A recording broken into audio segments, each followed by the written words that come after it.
Ok. Merci. Amen. Amen. Amen. Amen. Je n'ai pas dit par cette écriture. Non, mais je dis par ici. Ah. Est-ce que c'est bien que les prophètes sont là? C'est Chancelville, qu'est-ce qu'il y a?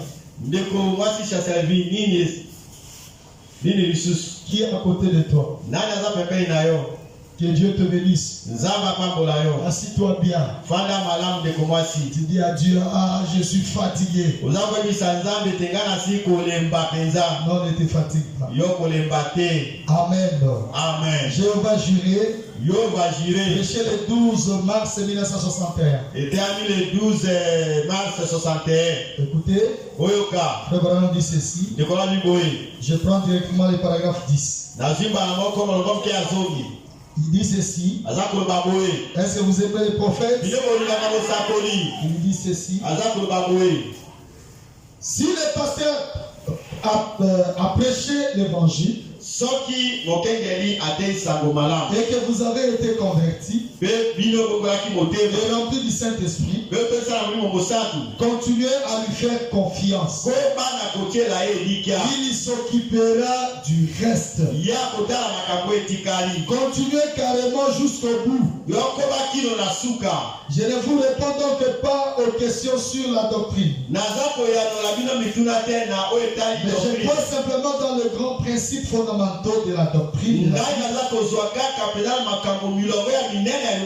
que je dis ici, même si votre pasteur est en désaccord avec cela, nous reconnaîtrons une seule chose, c'est que sur le plan des principes, tous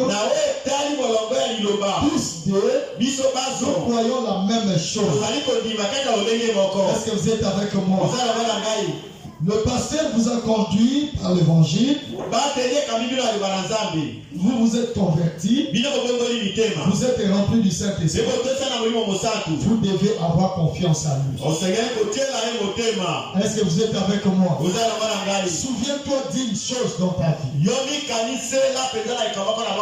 j'étais, où je suis, où je pars. Est-ce que vous êtes avec moi?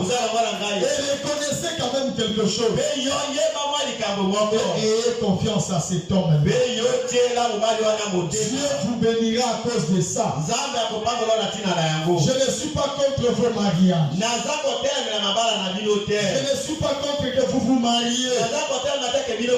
Ce que je veux, que vous puissiez vous marier correctement. De manière qui va honorer vos parents. Qui va honorer l'église. Qui va honorer vos familles. Qui va honorer aussi notre l'État. Est-ce que vous êtes avec moi? Mais quelqu'un qui dit, le pasteur, il est en train de nous haïr. Tu ne vois pas, il met un peu beaucoup de barrières. Pour le problème de notre mariage.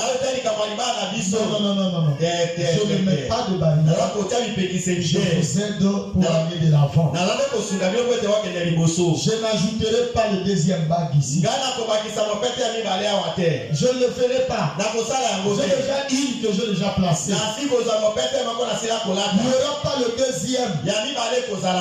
Est-ce que vous êtes avec moi? Revenez juste à la parole. Ayez confiance à votre pasteur. Ayez confiance à votre église. Alléluia. Amen. Une brebis doit être fière de son pasteur. C'est cette écriture maintenant que je me limite. Religion de Jézabel. Prêché le 19 mars 1961. Maintenant, vous devriez être fier de votre pasteur. Je prie ça au milieu. Paragraphe 133. Maintenant, je m'adresse à l'auditoire. Vous voyez ces braves hommes. Ce sont des hommes qui vont se tenir juste ici. Pour prendre les positions pour le même évangile que je prêche. Voyez, ils viennent ici parce qu'ils croient cela. Maintenant, vous deviez être fiers de votre pasteur. Il se présente à cette estrade-ci pour prêcher Dieu avec force. Ceux-ci sont des hommes qui ont eu une révélation. Ils savent que je ne suis pas contre l'individu. Quelquefois nous nous accrochons au système. Est-ce que vous êtes avec moi? C'est à ce système que nous nous opposons. Pas à l'homme. Est-ce que vous êtes avec moi? Nous sommes contre le système humain qui agit toujours contrairement à la parole de Dieu. Au-dessus de nos sentiments, au-dessus de nos forces, c'est la parole de Dieu qui doit être. Est-ce que vous êtes avec moi? La parole de Dieu doit être au-dessus de tout le monde. Et quand la parole de Dieu domine sur nos sentiments, sur nos comportements, sur notre manière, nous serons parfaits. Et les portes du ciel s'ouvrira d'elles-mêmes. Là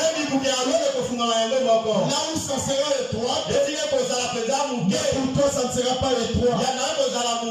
Ça sera un chemin où tu passes paisiblement. Pourquoi? Parce que la parole est au-dessus de tout. Qu'est-ce qui se passe avec l'église? L'église ne veut pas se soumettre à la parole. Voilà la cause de tous les problèmes au milieu des enfants de Dieu. Voilà la cause de toutes les difficultés que vous avez. Voilà la cause de nos progressions dans la foi. Voilà pourquoi vos filles continuent à souffrir. C'est parce que vous ne voulez pas laisser la parole être au-dessus de vous. La parole doit dominer vos sentiments. La parole doit être au-dessus de tes forces. La parole doit être au-dessus de tes faiblesses. La parole doit être ton ami. Même dans ta chambre à coucher. Même à l'école. Même à l'université. Même au travail. Partout tu seras. Il faut que la parole soit avec toi. Parce que cela puisse dominer ta vie. C'est comme ça que tu réussiras. Si tu laisses la parole, la parole t'abandonnera.